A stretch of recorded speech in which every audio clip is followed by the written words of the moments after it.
So we're here doing another Authors Roundtable, a Coffee or Die Authors Roundtable. I'm here with Dan Schilling. Dan's a former Air Force combat controller.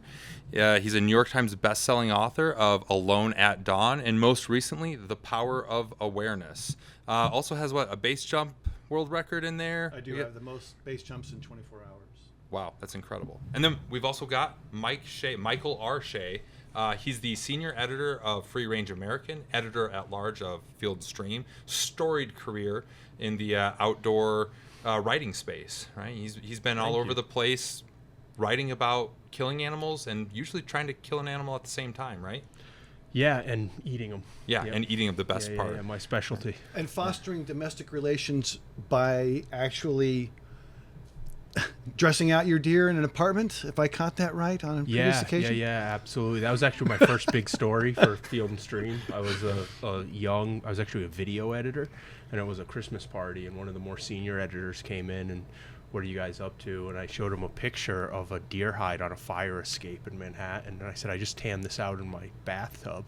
And he was like, you need to write about that. And so that was my first major byline in Field and Stream. That's a great story, yeah. Which is what we're talking about here anyway, is stories. Yeah, and so let's say you got a great story, right? And you're thinking like, hey, this is a big enough idea for a book. We've all been writing long enough. You know the difference between there's good stories, but are they an article? Are they a book? Right. Are they a big enough idea for a book? Is there enough there to sink your teeth into? Well, you've got that big idea for a book. How do you go about putting that in front of the right people to get it published? What's the proposal process like? Well, I think you have to take that one step back and then look at your story to make sure you understand that it's book length. And to me, that means 60,000 words at a minimum, maybe 100,000. And you can sort of gauge that by if you just take that story and map it out some. That'll tell you whether it's a 10,000 word article or not. So you need to do that because you can't attract an agent unless what you have is viable at book length, I feel. Mm-hmm. And then, of course, I think we should talk about how you get that agent, which is one of the trickiest things, I think, in getting published. A little bit of a catch-22, right? It's like what you need to get an agent and what that agent wants to see, or, it's very difficult. It is difficult. And all good agents are very busy. And they're always looking for new talent. So you should know that they want to talk to you if you can write. It has to be on the page. It's a common industry lingo. Is it on the page? Which means, can you write well enough that I, as a professional agent or editor at a publisher, will look at your writing and go, yes, I think we can work with this guy or girl and see, hey, what this person's got is viable as professionalism. But to get that person's attention, you have to have a great story to begin with. It has to have a hook. And for me, I always felt my books, and I've only done 3 that I've published, they had to have a very significant purpose. And each of my books had very different purposes. But those purposes were the hook I used to land the agent who said, I'll represent you. Yeah. And one thing I want to throw in there too is I think you need to want to do the project whether it gets published as a book or not. If you're not so motivated to get into the work and do the research and talk to the people, that independent of outcome, whether it sees the light of day or not, I don't know if it's a project that someone would want to spend their time on. It's not a money-making venture. It's not a work venture. Like, at least for me, like in the case of this one, I was so eaten up with these kinds of rifles. Like, I wanted to do the work anyway of talking to experts and doing the research. And if you don't have that kind of passion to bring to the story, to feel like it has to get done, it maybe it's not the thing for you. Write an article or move on. Like, it needs to be a must do prospect. And I think to build on that sentiment, the reason that's critical that you as a burgeoning author understand the work involved is you're not going to write this thing, give it to an editor, and they're going to say, oh yeah, we're going to put some tweaks on it, and away it goes to the publisher, and the next thing you know, you're on the New York Times. Yeah. You're going to rewrite this thing over and over and over again. When I did Alone at Dawn, which took me about 2 years, well, 2.5 years total, but 2 years of 7 days a week writing almost every day of the week. I rewrote chapters 10, 14 times. And I'm always interested in this, but like, what was your routine? Like, did you work from a certain hour, or how'd you set your day up to do that? Fortunately, I sleep like shit, and so I start like 3 or 4 a.m. Yeah. and I wake up, blink, and I'm one of those guys. And so I would get up and start working because my thoughts kick in at that time. That's what wakes me up. I can go to bed at 10 or midnight, doesn't matter. I'm waking up at 2, 3, or 4. And so I would start with what came to my mind, which is normally, I'm a big believer in white space, and things come to you when you're not obligated to this schedule or trying to 100%. fit everything into this. And so I would allow things to come to me, and then I'd get up and work on whatever it was that came to me, even if it wasn't a chapter I was currently drafting. And then I tend to work till like 6 or 7. I crash out hard for a couple hours, and I get up again in the morning and then write until maybe 1 or 2, and then I ski. That's kind of my jam. Yeah. How about you? Yeah, it's very similar. I have set an alarm for somewhere between 3:30 and 4. I try to move it around, and then I get up. I meditate. So I meditate. I'll drink a cup of coffee, and then I usually have like 2.5, like 3 hours where there's like the heat, and I can sit down at a desk, and I feel like I'm lucky. I'm very focused, so I can say I'm going to write a chapter about Anschutz rifles, or I'm going to write a bear hunting story, and I'll have like 2 to 3 hours where it's like the golden space. And if I can reschedule the rest of my life to facilitate that time, I'm happy and shit gets done. But if I try to push beyond that and say, okay, well, I'm going to write now at 10 a.m. or I didn't make an arrangement with my wife that I'm going to pick the kids up every day, and she's like, actually, you got to take them to school this morning. If these disruptions happen, it all kind of falls apart. But I think it's interesting that you're an alarm setter. But that's not as fascinating as I meditate with coffee, because that's oxymoronic to me. I don't see how you can do that. But I'm not I meditate by humping up slope, either skinning on skis or hiking in the summertime. I can't meditate. I do the Chemex, and so you got to heat the water, and I'll heat the water and then get on the cushion. So, That's cool. Caffeine comes after the sitting is done. But I think where we have the common ground, and I think this is a good recommendation for people who want to become writers, is where it is in your space, in a circadian rhythm or day of the week, that you think you can write best. Because the important thing is to put the best words you can down on that first draft. You don't have, this is another, I think, piece of advice, is don't worry how good or bad that is. You just put it down on paper, because you can always make something better, which is what we all do. I write a chapter 14 times. It's getting better. And I go back and forth with my editor and those sorts of things. But do what works for you. When I first retired after 31 years doing action guy stuff, I read several books on writing because I knew I wanted to be a full-time writer. And the only one that resonated with me was Stephen King's On Writing. That's an excellent book. Right. It's a brilliant treatise on how to go about it. And I can't recommend it enough to people. But what I came away from it was, well, that's how Stephen King does it. And I'm no Stephen King, obviously, but I can't do it Stephen King's way. And in the end, you just have to find what works for you. And be courageous is my other final of that, is just write what you really want to say, and don't worry if you've missed the mark. Be brave about it. Don't be afraid of that. And I think what you're both saying here, and I think this is a really important thing, and I think this is what Stephen King was saying if he was sitting here at the table, is routine is important. Knowing what works for you is important.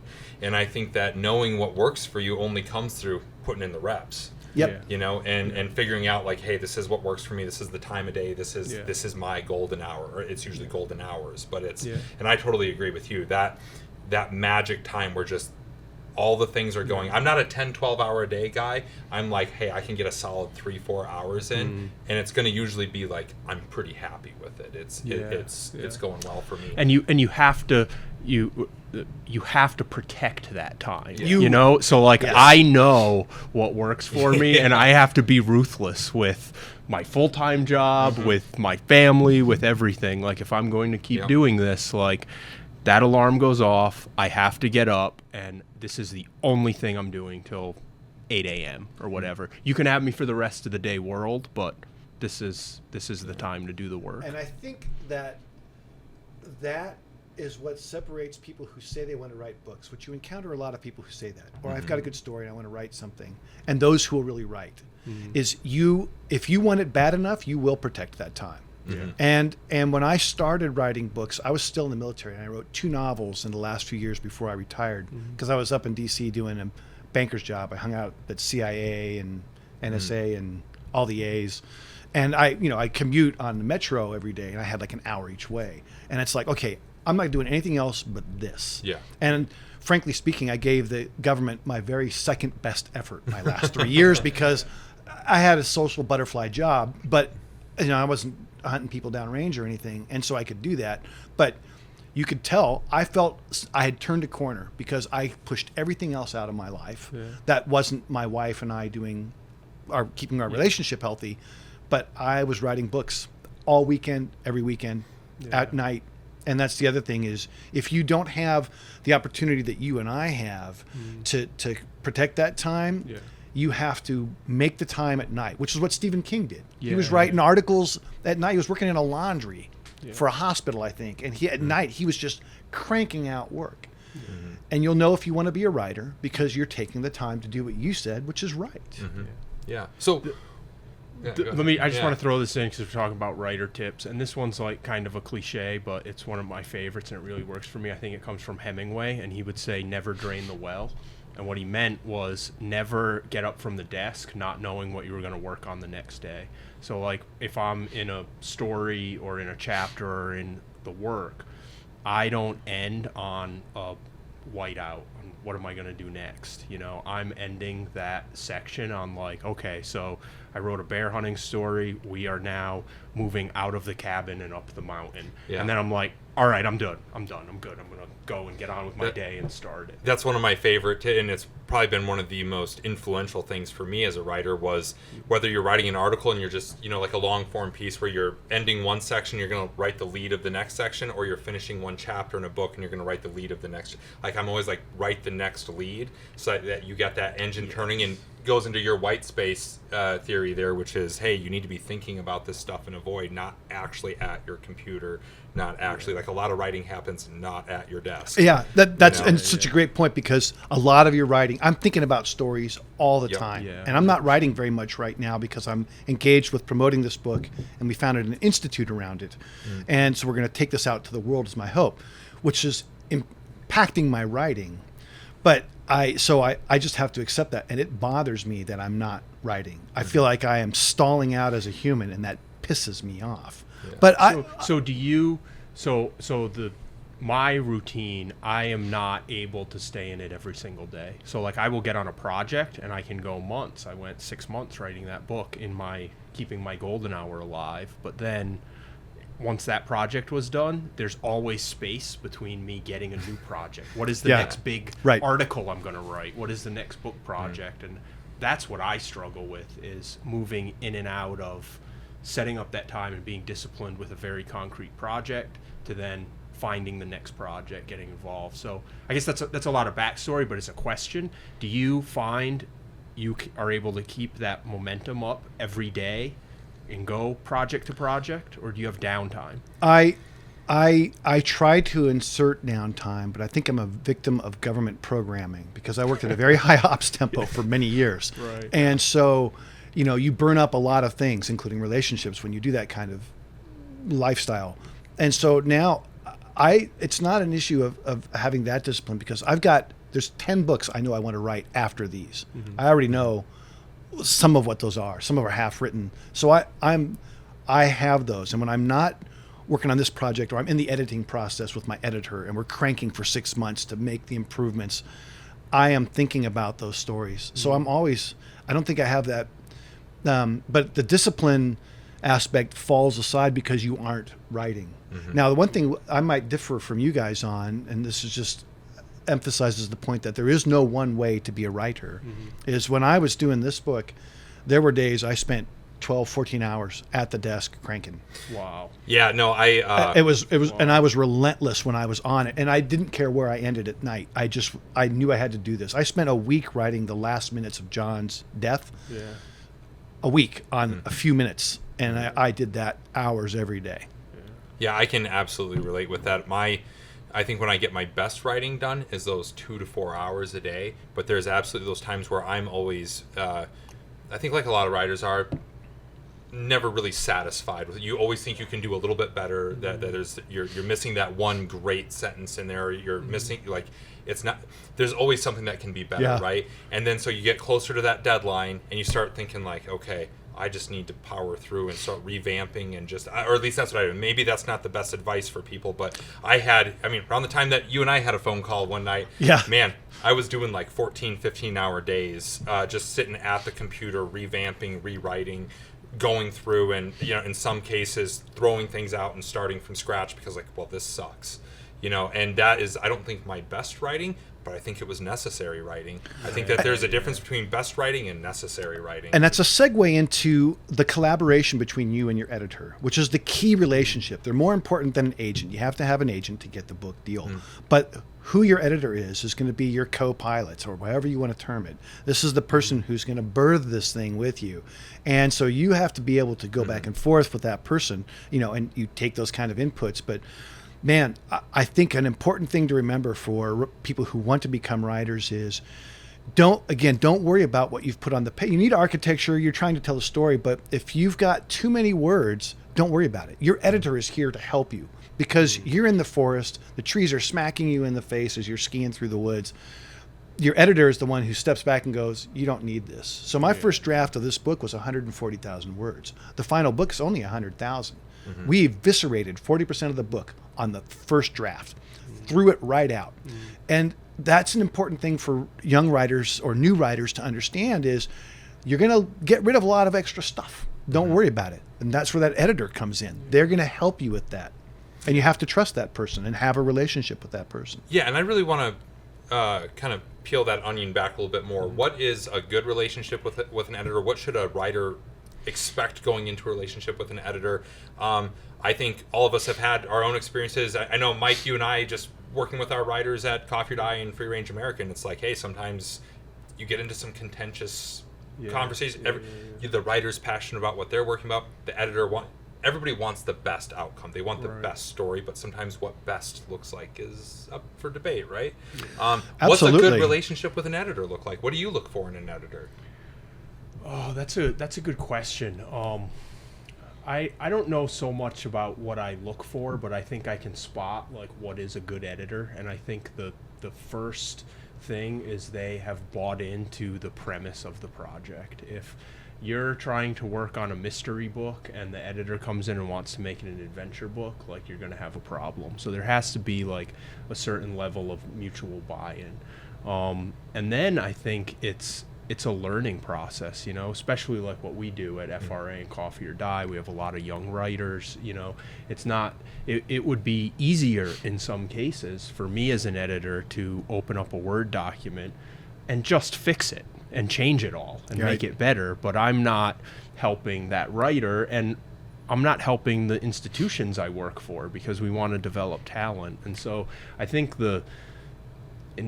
it's as you were saying, it's about a relationship, and it's about, you want to, if you are a writer and find yourself with an editor who's like just aggressively changing things or changing things and not following up and saying this is why I did it and adding a educational component to it, or if you find yourself with an editor who thinks your book on combat controllers should really be about Navy SEALs, well, that's a bad fit, and it's time to move on. There's too many of those books anyway. But but that aside, I think something else that you're talking about here is there's this professionalism that you have a right to expect from your editor, and that's key to the relationship. In your case, you're not doing homework for people because you're not advancing them as a human or a writer, which is what we're really talking about. And I think you have the right to expect that from your editor. So you have to build a relationship, but it's okay to have expectations. Now, the flip side of that is you have to deliver. Writers are notorious deadline breakers. Yes. I mean, Douglas Adams, in The Hitchhiker's Guide to the Galaxy, he had this famous quote of, I love deadlines. I watch as they go flying past my head, and I care less. But, to me, I've always taken this approach with my editors and my publisher. There's a deadline, I hit it. Yeah. Again, maybe I'm a victim of programming from the military. It's like, oh, this is when it's due. It has to be due. But you know what that gets me every time? they are so appreciative, and it moves my project forward on schedule because printers get bound up with printing X number of books until they can get to yours, but yours is on time. You jump the queue. All these things that tee you up for success.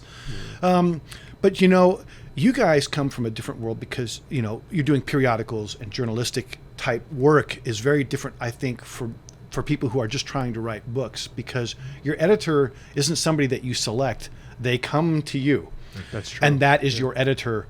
That's the way it's going to be. So the 3 books I've published had 3 different editors, very different styles, different genders, different orientations, different backgrounds, different intent for my book. And, they all worked out differently. But in the end, I felt that I had well-placed confidence, because you know what? Editors edit for a reason. They're not writers, they're editors. And they love editing. And it's their passion, it's what they do. And so I found that in that space, letting them edit, this is advice to those young, new writers, is you have to let them give you that perspective and take that advice. Yeah. I had 40,000 words in here, none of which were bad. Some really powerful stories. And my editor at Grand Central is like, this has to come out. And here's why I think why, Dan. And so we talked about it. And in the end, I'm like, right, it's out. Yep. Never looked back, went forward, made the book tighter, faster, more powerful, which is your job. You want to have an impact on the reader. Yeah. Your job is not to put the most words down on the page, it's No. to put the best story down. Yeah. And that is not always the same thing. It's you got to cut some things out. I want to get into a little bit of, you both have written about very, I think, technical subjects that there are other subject matter experts out there are going to read your book, and they are going to pick you apart if you don't get it right. Dan, the world of special operations and combat control, and particularly in the case of Alone at Dawn, a very specific event that has been well documented before you wrote the book. People have strong feelings. Mike, the world of firearms in general, there's people with strong opinions. Particularly, you're diving into a very niche topic of 22, rifles and ammunition. I mean, what does it mean for you as you're going through and writing this, and the pressure to get it right, and also, hey, you're both subject matter experts in these areas. How much additional learning did you have to do to get these books right? Yeah, so I'm a big fan of John McPhee, and he's famous New Yorker writer, and he wrote Coming in the Country, which is maybe the best Alaska book ever. And in an interview, they asked him, like, how does he think it's going to sell, or how does he think it's going to get reviewed? And he basically said, more or less, all I care about is the guys in the Alaska backcountry read it and go, yeah, he hit it, he got it.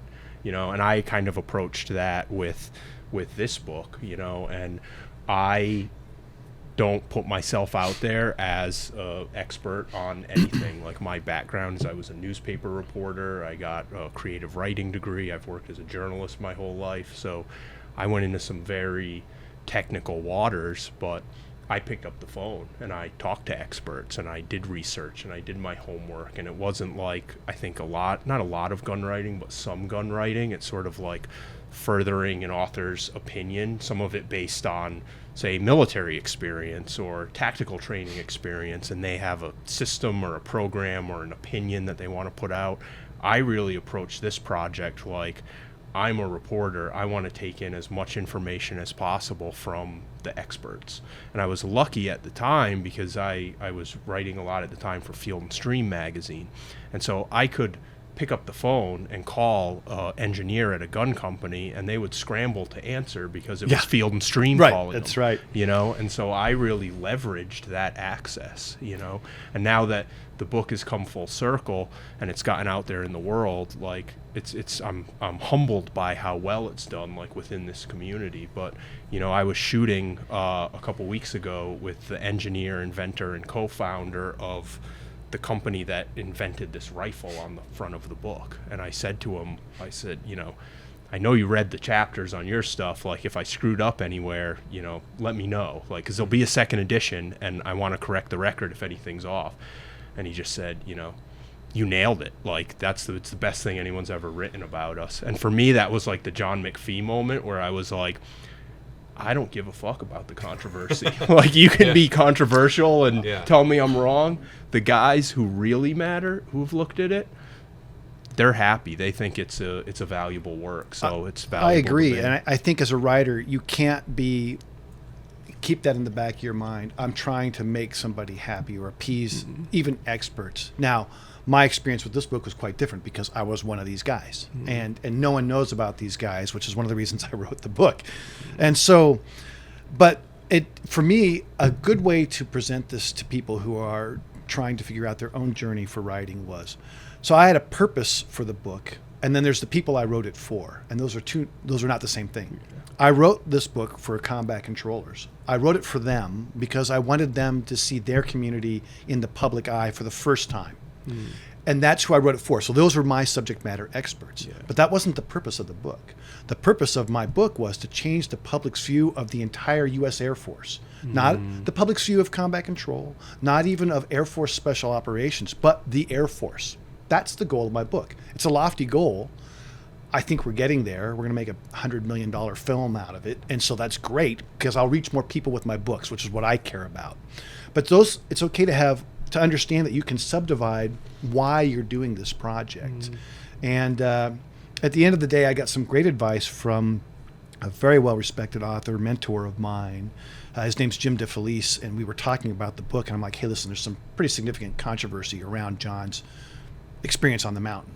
You know, some people are saying this, other people are saying that. And I was conducting my own investigation from word one, and as you said, there's already a couple of books that have been written on it. Robert's Ridge, Not a Good Day to Die. These were books that stood on their own. And I said, this is where I'm coming to some conclusions. And I said, there's going to be some problems here because some entities are not going to be happy about what's happening on the page. And his advice was, you lose some people on your Christmas list, don't worry about it. You're obligated to write what you find, which I was prepared to do. Now, we talk about John Chapman being a Medal of Honor recipient, the first Air Force One in nearly half a century. When I was writing the book, that was by no means a foregone conclusion. Yeah. And people were asking me, what happens if he doesn't get the medal? I said, nothing. I'm writing the same book. Nothing in my book changes other than I can say he received the medal or it's out by omission. Yeah. Not to go too deep down a rabbit hole, but Matt Coltwriter at Coffee or Die wrote a Love that excellent guy. article on you. Yeah, On me? Oh, yeah. Okay. Yeah, no, he did. It was very great. kind. It was great, and he talked about it a little bit, and I guess I was interested, and with your mission of the book to sort of enlarge in the view of the Air Force and what they do. Why do you think it is that there's a certain public perception that you want to change? You know, why aren't combat controllers sort of culturally known in the way other elite units are? Well, I wrote an entire book on that subject, actually. So, I mean, that's what the book covers. It's a parallel arc of John, this hero, his journey, and the arc of the evolution of combat control, which predates SEALs or Green Berets, by the way. Our existence has always been subordinated because we get integrated into SEAL platoons or Ranger platoons or ODAs or SAS troops. It doesn't matter who you work with. You work with the best in the world. But it tends to be somebody else's mission. And when it all goes well, they're like, yay, team, we won. We killed Uday and Kisei Hussein, two guys who deserved to die. Yeah. Delta Force killed them. Everybody knows that. That's not true. A combat controller named Mike killed those guys. It is not in Delta Force's interest to say, we went on this really important mission and the Air Force guy did this. So what happens is when you win, yay, team, everybody wins. If you drop that bomb, because that's part of our expertise and that's what's in the book, and I don't want to bog down on that, and it goes errant and it kills some bad guys and some good guys, you know what happens? They all point the finger at you. The Air Force guy did that, not us. And so you just live in this world. And I wanted to rectify that because our guys are key components of keeping everything together. When everything goes really bad, we save everybody and we also kill everybody who deserves to die. So, you know, that's one of those things that matters. But that was the purpose of the book. I changed purposes with this new book because my mission now, this mission is not over. We're going to make a movie next year and I get to be a part of it and it's kind of cool. My mission is to save lives. I want to save lives with a new book. And so, as you said, back to your book, my approach was, okay, I have 30 years of special operations and clandestine expertise. You know, I worked in Alias, I ran a super secret squadron, and we did a lot of stuff, and I learned a lot of things in my years. But I'm not the world's foremost anything. At least I don't think so. I'm legitimate. I'm an expert. I have value, and I'm a trusted narrative voice, but I wanted to draw from the best in the communities. Yeah. So I went to the CIA, I went to other special operations communities, and I went to law enforcement, particularly police detectives, to get the best information from these people who deal with crime and aftermath and how to avoid being a victim, and pulled from everybody's expertise to produce this book, which I hope will be the personal safety book for the next decade. And I'm committing my entire life, stopping my writing career, to get the message out. But I learned, back to the question you teed up, so much in the course of writing this book that I didn't have any idea I either knew, or things I didn't even know I didn't know. And that's really satisfying as a writer, because you learn these things and it helps you evolve. And that's the great thing about being a writer. You become better than you were. I think it's the best part of the job that we do is you get to go out and even despite your own experiences, your own expertise in a subject, you're going out and you're telling stories, you're reporting, you're learning new things. It's not a dull job. You know, I mean, maybe on its face it looks like, okay, you're sitting on a computer writing. That's not the... It's a miserable way to make a living. Let's not sugarcoat that, because I struggle with that all the time. I think it's wonderful. I have no complaints whatsoever about the art of writing. Are you the same way? I meet all my deadlines, and everybody is very happy with me. It's a great job, unless you're into making money. That's my motto. When people are like, "Well, what now that you've revamped your life? You know, what sort of makes you tick?" And I say, "Well, writing is a guaranteed means of a low probability of income in as little as 4 years." Yeah. That's my motto about writing. To your point, Mike, which is, don't get into this to make money. Don't get into this to even become famous or whatever. You have to be into this because you really want to tell a story, and or you want to affect people's lives. That for me, these are books that are very big to me, because I think they're really going to affect lives. Well, I'm kind of curious. How do you pivot from a book like this, like what is basically, I hesitate to call it historical nonfiction, but it's definitely a nonfiction. How do you pivot from something like this to something like Power of Awareness? It's a totally different genre. It is. It's a practical nonfiction book, which is, a how-to book or a self-advancement or self-improvement type book, or in this case, it's personal safety. And it wasn't an easy pivot, and I didn't even want to write this book, and my agent was beating me up. He's like, "I think you should write this book. You're the perfect guy. You have this sort of humble approach to things. You don't talk like a military cat," because I'm not really a military cat. And the way I made the transition was I went back to stories that I thought were either powerful or exciting for the reader to read. So I start with an assassination attempt that happened on two of my guys working in a Middle Eastern country, which was a real assassination attempt, which doesn't happen that often. Movies are different than reality. This was a big deal, but it's a hook. So the first page, I want people opening the book and going, "Wow, holy shit, this is really exciting." And then at the end of that story, it's like, well, how did these guys allow this to happen? Best operators in the world. And they allowed this mistake to almost cost one team member his life. Why? Why did they do that? That allowed me to then start mapping out what I thought was my approach to personal safety, which I think is innovative and very different than what other people have done, but that's my job as a writer. But to your point, I use sprinkles throughout the book of, I'm in Mexico and my Baja 1000 race car gets stolen while I watch from 600 yards away. That'll piss you off. How did I let that happen? And so you can intersperse with these, they're still historical stories. It's still nonfiction. And I think I've got almost the reverse question for you. You're looking at doing a second edition to Rimfire Revolution. It's going to be on the same topic. How do you bring something, it's one thing to go for a completely different genre, completely different story. It's like, okay, you're starting fresh. How do you make the second of something interesting, compelling, as good as the first? How do you follow that up on the same topic? Yeah, it's a particularly interesting space because Rimfire kind of has most of the energy in like rifle development right now. I shouldn't say most of the energy. There are guys doing things with extreme long range with center fire. Really, that's interesting. I'm taking that with me afterwards. Yeah, okay, that's for good. you. Thanks. That's for you. This book sort of got the world and the reader up to the bleeding edge in this space until about January of this year. So what's happened since January? Well, the 22 rimfire ammunition that we all know, 40 grain lead, you can't reload it. It's all factories. Well, that's changing. Now there's reloading kits that are out. There's a guy in the book who made a 1,200 yard shot with a 22. Now, in order to do that, it's extreme long range, and they do this in center fire as well. You not only have your optic on top of your rifle, but you have a prism, like a Charlie Tarak or something, and it's literally operates like a periscope, so that your reticle can get enough mils in it to calculate what is really like an artillery shot. Yeah. Wow. You know, and so this book right now walks you through the manufacturers. It's an introduction to the sport. It's an introductions to all of the kind of need to know information to get up to speed. But that target is moving, and it's developing so quickly. So like a second edition, extra chapters, like it'll be very possible. Like in a year or two, when that's a reality, there are going to be new companies there's going to be new ammo, there's going to be new tools and tactics for this kind of extreme target shooting. See, and I have a similar situation, I think, with this book, which is, I founded an institute. It's the Power of Awareness Institute, based on the principles in the book, and we're going to take this out to corporations and women in particular, who I feel can benefit from this because of a lot of double standards that exist in society. But a lot of that's the purpose behind it.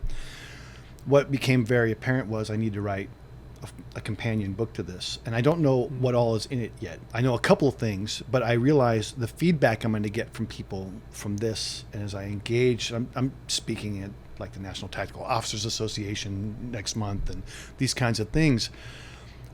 They allow you to then channel what should go into a companion book when you're doing something like what you've done and what I've done here. And the great thing as a writer is it sort of tells you what needs to be in the book, because I don't really know. And I've got a working title, which is Practical Awareness. Maybe I'll call it that, maybe I won't. Here's another hot tip for all you new writers. You don't own the title of your book. It's this little dirty secret. If you're Stephen King and you say, this is the title of my book, they go, absolutely. When you're Dan Schilling, they're like, I'll tell you what, Mr. Schilling, we'll entertain this idea. Like this was a compromise between me and my publisher, and it worked, and I'm happy, they were happy. In this case, I got what I wanted, but you don't really, the publisher is buying your book from you. Mm-hmm. And they are taking the risk to pay you in advance to publish, to promote. You have a publicist, you have a sales team, you have a marketing person. Those are distinct categories that go into moving books to the public. And each of those have experts in them. So they have a stake in what's happening.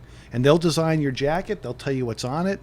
Like we went some rounds with this one and it came out brilliantly. I'm very happy with it. Beautiful book. Right, it is a beautiful cover. And those are my experts. They have people who do nothing but jackets. And you get into that, back to that teamwork. And that's, writing, you're solitary, suffering at your computer.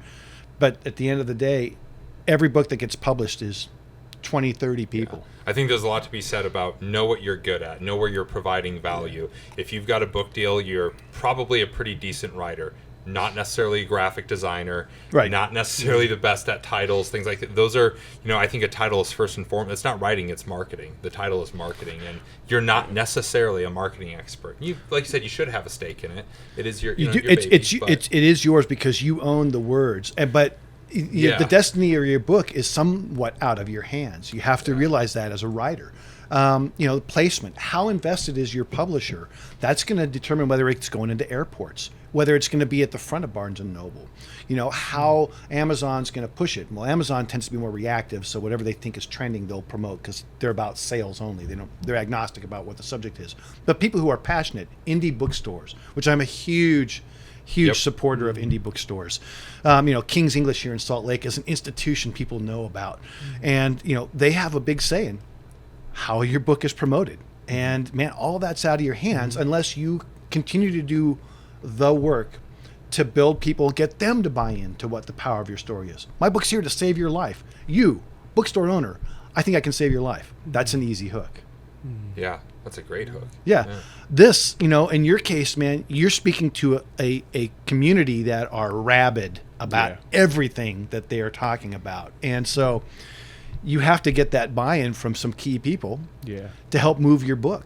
Yeah, 100%. Right. 100%. It's all very grassroots. And I was thinking as you were listing the 20 and 30 people involved in a book process, I wanted to add, unless you write a gun book. And then how many? Then it's Three? you and Oh. like a publisher. I have a great one, and it's an editor, and it's a very small team, and it's not. Oh, yeah. But it's exciting in a way. Like it is going to be like this particular book. It is going to be in Barnes and Noble, and there are some independents that pick it up, so it does get wide distribution. But it's not. It's very much like, okay, and they said it to me.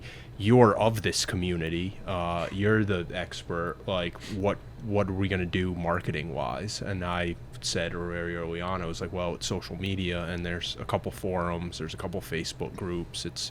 Those are the guys we need to turn over, and getting them motivated. To your point, that community is, I think, what has helped it kind of move like it has. But it raises a really important question we need to discuss here, I think, for people that are listening, and that is, what is it you're trying to do? We've talked about the purpose of the book, but it's like, what is it that you want to do with that book? Do you want to be a New York Times best-selling novelist? That's what I want to be. Well, this is a New York Times bestseller, but it's not a novel. That's where I really want to go. So do I want to be a mainstream success? Do I want to be a commercial success, which is different? It's usually about revenue. Am I trying to have an impact to a small community like I did with this book, or you did with your book? You need to understand what it is you want to do. I wanted to say I wrote a book. I helped a person write a book. She's really accomplished individual, and she said, I just want to write a book so I can say I did it. That's a legitimate reason. Yeah. And she wrote a good book, and she's like, I will never do that again. And for her, she accomplished what she wanted to do. And I think you have to ask yourself that question as a writer. What do I want to do? I want to be a mainstream New York Times best-selling writer. This book made it. This book's only been out for a month. Maybe it'll make it. Yeah. Maybe it won't. I don't know. My book was motivated purely by anger. It was all This must be good. 100% anger driven, because I got so eaten up with these rifles and this game of shooting, National Rifle League 22. Started a match, run a match every month, doing one this Sunday. And I just wanted to know everything I could about this, and nothing existed. And like all the books on Rimfire were like the last good one was really from the 70s. And so I'm trying to figure out like specs and setups and whatnot, and I'm up all night like scrolling through forum posts and looking in these esoteric mind-numbing groups, and hated it. And it was like, I can't, and there's 4 answers to like what is the best of these 4 random answers. And I just said, I'm going to start figuring out solutions and writing for it. A lot of them showed up. A lot of the early stuff that became this book showed up as stories on Field and Stream. And I just kept going, and it got to the point where I was like, I have 40,000 words on this stuff. Like, I could put this all in one place so the guy who gets eaten up and obsessed with this will have something to go to. I just wanted to create a document. I want to write the book that I wish I had 4 years ago. Right. And it was like, all right, get that done, get that out there, and there's a starting place. But that's a legitimate purpose in writing a book. Yeah. I mean, it is. What a great mission to Right. have such a clear mission. I want to write the book that I needed 4 years ago. Like, that's such a clear mission. Yep. I wanted to write the book that I used to tell my mom, she's like, tell me again what you do. I'm like, well, I jump out of planes, I throw motorcycles out of planes, I scuba dive, I blow stuff up for the Air Force. She's like, but what does it you do? I'm like, well, you explain it, and after a while you could see them, they're not getting it. I'm like, tell everyone I'm an air traffic controller for the Air Force. And she's like, oh, okay, I can do that. Yeah. And it's like, but I've had so many guys come to me since this book's been out now for 2 years, and they're like, my parents can never figure out what I did, and now I just give them this book. And they come back going, wow, I had no idea my son was the most badass guy on the planet. Yeah. And that's really satisfying as a writer. Yeah, that was very much the first book that I did, Violence of Action. It was a very similar goal of, I felt that there was nothing about, there was Black Hawk Down, there was Ranger Vietnam books, but there was nothing about Rangers in the War on Terror. And I felt like there was this entire generation of guys that had no way to explain to their family what they did or what they experienced or explain to their kids outside of, because it was antiquated. And there was still this you talk about anger. I was angry that there was still this perception about Rangers that all we did was pull blocking points for Yeah. special mission Right, units, right, you know, right. like based off of that movie that got made back in, Right. you know, before the War on Terror even started, you know? And it was like, man, you want to have that thing to give to people, or you want to hand the resource to somebody that needs the resource, you know, and correct the record to a But certain degree. yeah, to benefit 100%. them. You know, I mean, like you said, you're writing for an entire community, a generation of a community. Which brings its own pressures, by the way. Oh, yeah, you Yeah. know, yeah, absolutely. You know, Yeah. we've already touched on that. Yeah. You are, you know, I don't have the right to be the spokesman for all of combat control, but I felt I had the obligation. I knew I could write. I was a good, competent writer, and there's a lot of that for writers that I think listening, you're going to be insecure about your writing. I had published 2 books. One was a New York Times bestseller, and I was like, you know, I don't really know if I'm a writer, and like my writing mentor's like, stop doing that. Yeah. You're a writer, man. You got a New York Times bestseller. It's like, go with it, and you can be a writer, and you just have to, you know.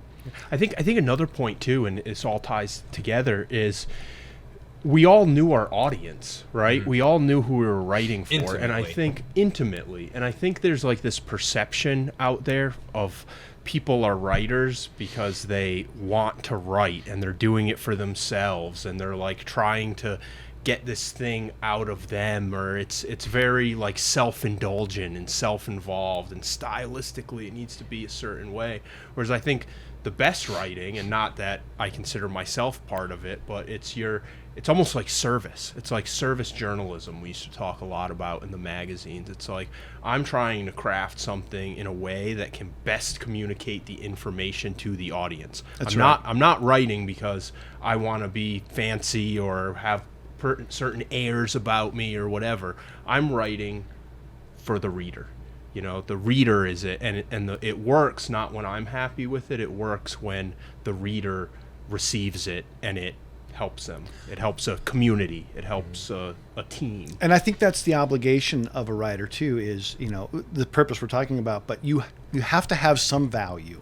It has to have some value. But I think the other obligation you have is it has to be enjoyable too. Yeah. No one here is writing Finnegan's Wake or Ulysses or some terrible thing you had to read about in, you know, or First World War British poets. You know, that's not what we're talking about. If you want to do that, write the sequel to Finnegan's Wake. I support you. But man, it's to leave that impact with people and make it readable and make it enjoyable. Yeah, absolutely. You know? Well, you know, we've got the power of awareness. We've got Rimfire Revolution here. I really want to, you know, I know both of you are enormously proud of the book that you published. What's the section in here, the chapter or the passage that when you wrote it, you were like, this is it. I love this. This is the part that I hope readers key in on or remember. What's the part that stands out to you? So for me, in Alone at Dawn, actually, it's not this book, but in Alone at Dawn, it was writing about John's death, which was emotionally very challenging for me. I would go out, you know, I told you I spent a week just his moments and minutes and the conditions around what he did as he ultimately sacrificed his life for 18 more guys he didn't even know. I would go out and rage on the mountain. I just wanted to burn the world down. I was so angry.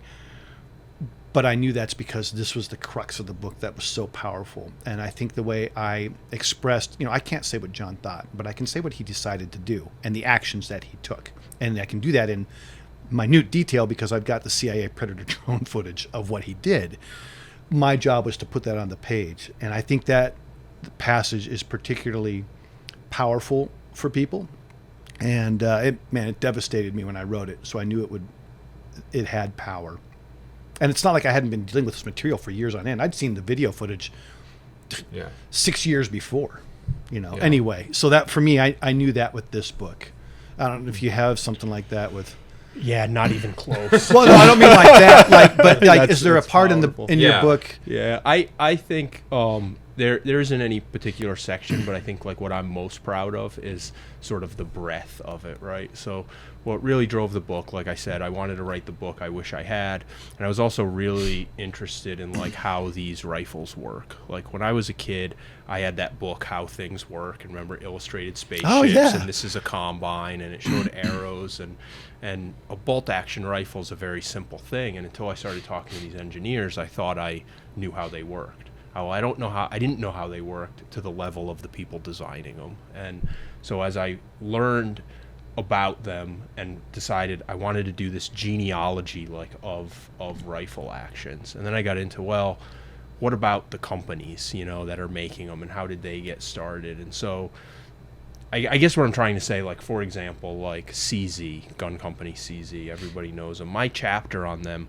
starts with Hitler marching on the Czech border, because the reason the CZ factory that makes these famous rifles is where it is because the Czechs in 1939 said, our ammo factory is on the border with Germany, and this doesn't look good, so we better build a factory as far away from Germany as we can get. And they built the UB factory. And so I'm most proud that it's not like a technical manual and it's not specs on how things work.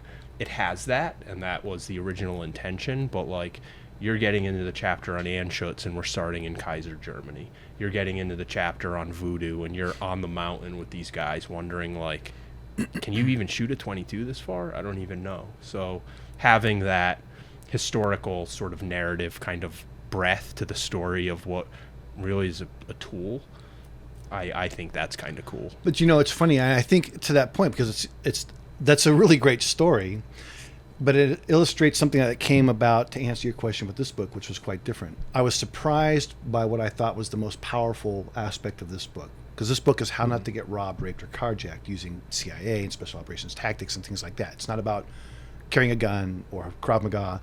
It's don't be a victim by avoiding. What had the most power for me was the sixth rule of my book, which is how you regroup and recover after a near miss, and how you learn from these things, and how you go on with life, which is to me a really important thing, because I'm a Buddhist. I don't, violence was a big part of my career, but it's not who I am. And I came to the realization that what I think has the most value to readers in the book is how to move on with your life. And all the things that go into that. That's, everything else in a book like this is about what you do as an individual. But what happens afterward is all about you and everybody else. The people you trust, or the people that you love, or the people that you reach out to help you.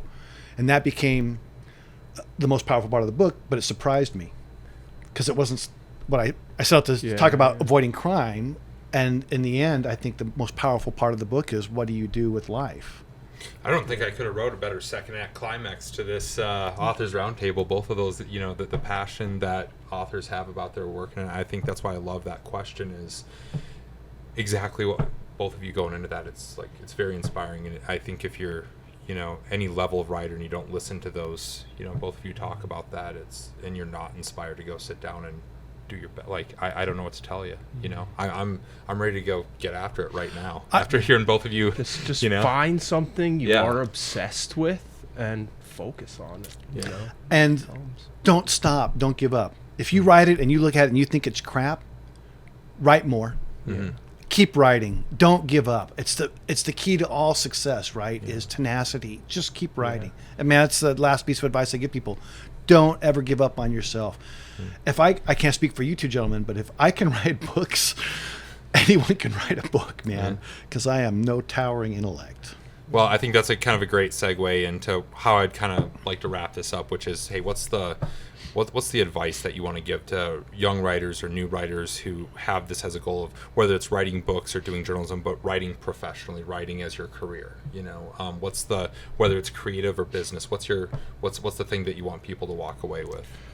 I'm a big advocate of start small. You gotta crawl before you walk and walk before you run. So figure out how to make really good sentences and then grow them into paragraphs and then into articles, and just really you need to find that thing you're obsessed with. You need to be ambitious, but really focus on the small craft, like getting a good editor at a small blog or a small whatever and working with them is going to be, I think, a lot more productive to someone getting started than saying, I have a book idea and I'm going to sit down by myself without oversight and write 100,000 words, so really taking small bites of the cheese, but then to what we just said, really staying after it and never giving up.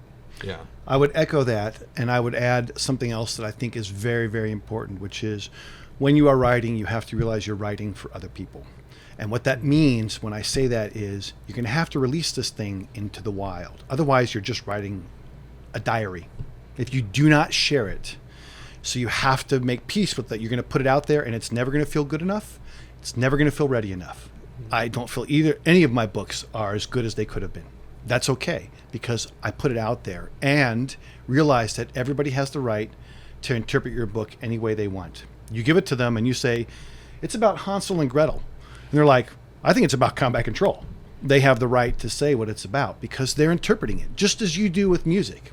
We listen to great songs that we all love. Led Zeppelin, whoever, it doesn't matter.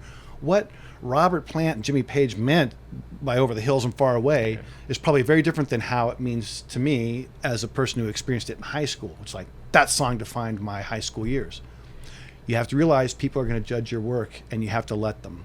And then don't worry about it. Well, thanks, guys. Really appreciate it. This is great. I think anybody that's writing, wanting to get into writing, right, whether it's a book, an article, whatever it is, this is, really informative. And I just, man, I love sitting down and nerding out with a bunch of writers, So 100%. Yeah, this is cool. Yeah.